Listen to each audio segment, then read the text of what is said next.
Here in Los Angeles, more than 30,000 people will spend the holiday on the street. Homelessness is dropping in much of the country, but not in California. We asked Ben Tracy to find out more.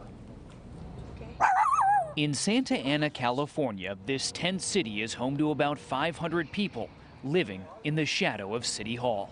They want to pretend we don't exist, you know. Nick Blinderman is 26 and uses heroin. I've never in my life seen anything like the drug use around here. It's as common as like drinking a cup of coffee in the morning. Homelessness is rising in California in part because housing costs and rents have skyrocketed. Nearly 120,000 people are now homeless here. 66% of them live on the street, the highest rate of people without shelter in the country. You cannot convince me on any day of the week that this is the way that people should have to live. Mark Ridley Thomas is a Los Angeles County supervisor. Tents now line streets all over Los Angeles.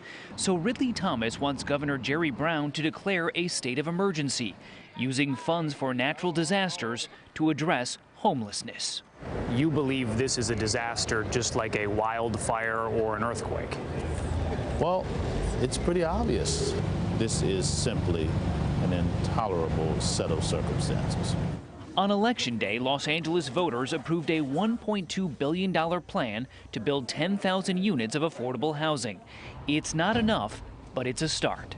So this is pretty typical of the first step up off the street. Philip Mangano is an expert on homelessness and says programs often focus on hunger or drug use, not permanent housing. Services without housing leaves people still on the street and in shelters. Tanisha Trigueros lives at the tent city in Santa Ana. There's people that used to teach.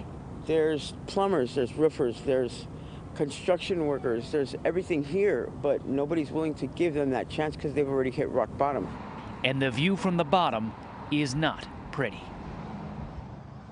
So we asked Governor Brown's office if he plans to declare that state of emergency, and Scott, he said that would not be appropriate. He says that chronic homelessness, like the kind you see back here, is better dealt with on the local level. Ben Tracy here in Los Angeles tonight. Ben, thank you.